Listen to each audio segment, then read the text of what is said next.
अगर आप अभी देश की राजधानी दिल्ली की तरफ जाएंगे तो आपको एक ऐसा स्वरूप दिखाई देगा जो आपने सालों में नहीं देखा होगा। 15 साल से दिल्ली में रह रहा हूं लेकिन मैंने तो नहीं देखा। और दिल्ली के उपराज्यपाल हमारे साथ है और G20 को लेकर जो तैयारियां हुई हैं। सर, सीधा सवाल, दिल्ली इतनी सुंदर है, आप दिल्ली में आते जाते रहे हैं, मुझे लगता है कि सरकारें जब ठान लें तो कुछ भी कर सकती हैं। आपने बिल्कुल सही कहा है। सरकार के साथ साथ अगर कोई व्यक्ति भी कुछ ठान ले कि हमें ये करना है तो वो सब कुछ कर सकता है। दिल्ली वैसे भी बहुत खूबसूरत सिटी हुआ करता था, वो बदल गया, वो बात अलग है। लेकिन समय आता है कभी कभी किसी वक्त चीज का, उसे सुधारने का, और वो फिर चल पड़ता है।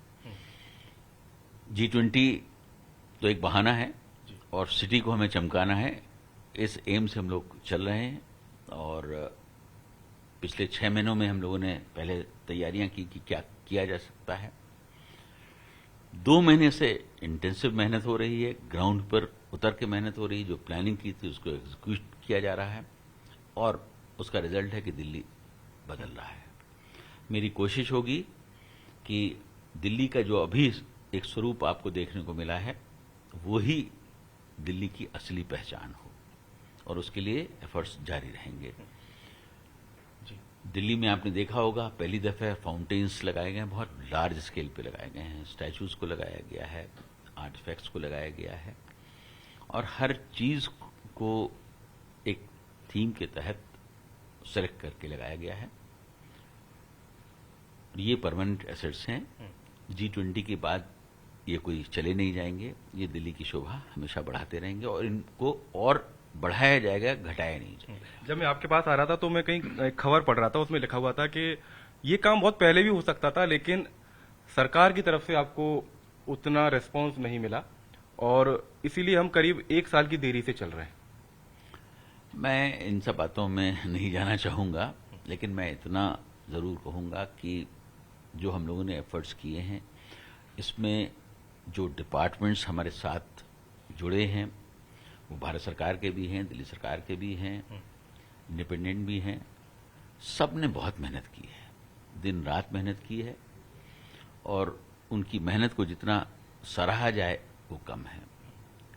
और जैसा मैंने शुरू में ही कहा था कि अगर आपने ठान लिया है कुछ करने को तो फिर असंभव कुछ नहीं होता है। रोड़े आते हैं, मुश्किलें आती हैं, लेकिन जब तक मुश्किलें ना आए तब तक उस काम करने का मजा भी नहीं होता। एक एडमिनिस्ट्रेटर के तौर पर और दिल्ली के अभिभावक के तौर पर आपको लगता है कि अभी 1-1.5 महीने पहले हमने जो बाढ़ देखी दिल्ली में, और गनीमत है कि अभी मानसून जा चुका है, बारिश नहीं हो रही है, हम उतने तैयार होते कि हमारी तैयारी उस स्तर की थी? दिल्ली 1-1.5 महीने पहले उतनी तैयार थी?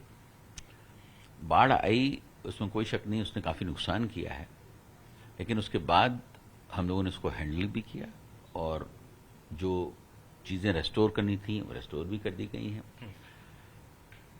अब हम पूरी तरीके से तैयार हैं, और अगर इस तरीके की कोई घटना घटती है तो उसको कैसे हैंडल किया जाएगा उसके लिए भी तैयार हैं।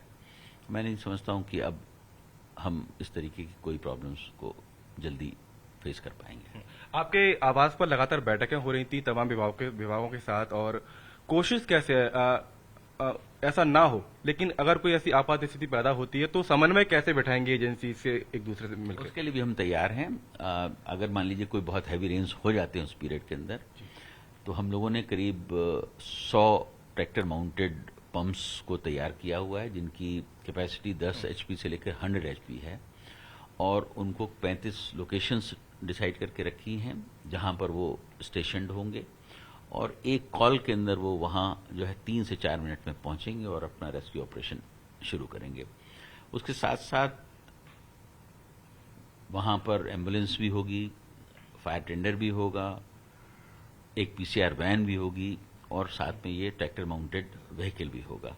तो पूरे कोऑर्डिनेशन के साथ हम लोग काम करेंगे, और इसके लिए एक अलग से मॉनिटरिंग एड का वो बनाया गया, सेटअप किया गया है, जो पूरे उस इलाके को मॉनिटर करेगा, और कहीं पर भी किसी तरीके की कोई इंसिडेंट होगी तो उसको इमीडिएटली बताएगा।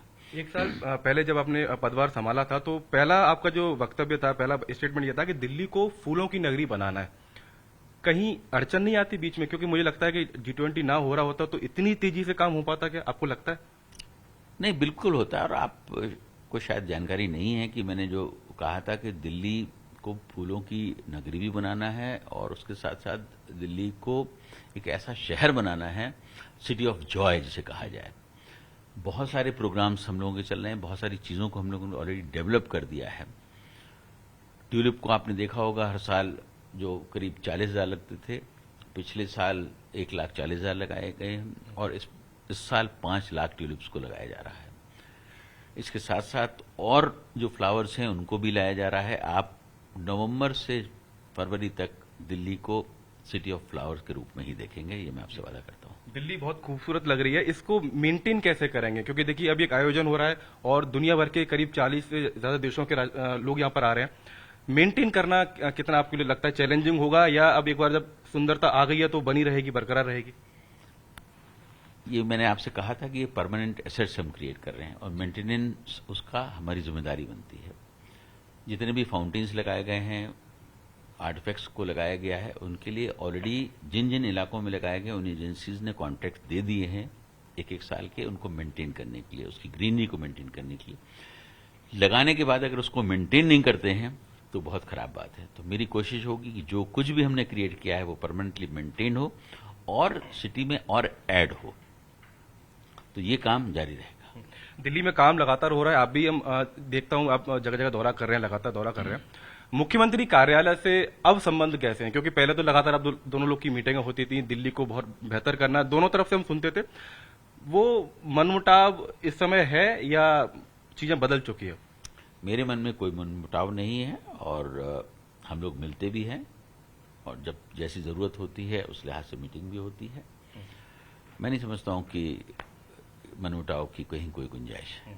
क्योंकि आप ही के मंत्री हैं एक तरीके से दिल्ली सरकार के, वो ये कहते हैं कि एलजी साहब हमारा क्रेडिट ले रहे हैं और बीजेपी कहती है हमारी, तरह तरह की बातें होती है। दिल्ली है, संभल रही है, सबके सामने दिख भी रही है।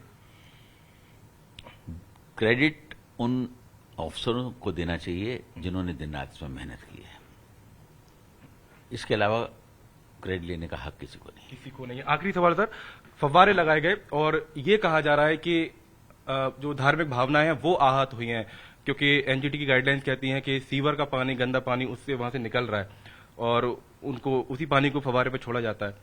आप कह रहे हैं कि आर्ट फैक्ट्स हैं, उसको उसी तरीके से देखना चाहिए। उसमें कोई कंट्रोवर्सी की जरूरत नहीं है। जो जिस चीज को जिस रूप में देखना चाहता है ये उसकी मर्जी है।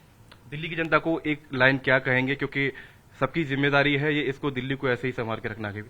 मैं दिल्ली की जनता से कहना चाहूंगा कि ये एक बहुत बड़ा इवेंट दिल्ली में हो रहा है, देश की राजधानी में हो रहा है और हम सब लकी हैं कि उसको हम विटनेस कर रहे हैं। हमारी सबकी ड्यूटी बनती है कि जो अभी परमानेंट एसेट्स क्रिएट किए गए हैं, जो दिल्ली को जिस तरीके से चमकाया गया, साफ किया गया है, उसे मेंटेन रखें, उसको गंदा ना करें, उनको उनके साथ कोई वैंडलिज्म ना होने दें। ये कोशिश करें कि जो बन गया है उसको किस तरीके से और आगे बढ़ाया जाए। मैं आपसे वादा करता हूं कि हम पूरी दिल्ली को इस तरीके का बनाने का प्रयास करेंगे, लेकिन वो तब तक संभव नहीं है जब तक कि जनता का सहयोग न मिले। तब तक जनता का सहयोग ना हो, सरकार का सहयोग ना हो, तब तक कुछ भी संभव नहीं होता। और दिल्ली के उपराज्यपाल विनय कुमार सक्सेना को आप सुन रहे थे, बेबाकी से जवाब दे रहे थे कि दिल्ली अब बेहतर बन गई है, आगे भी बेहतर रहेगी, इतनी सुंदर रहेगी, बस आपको भी इसमें अपना योगदान देना है।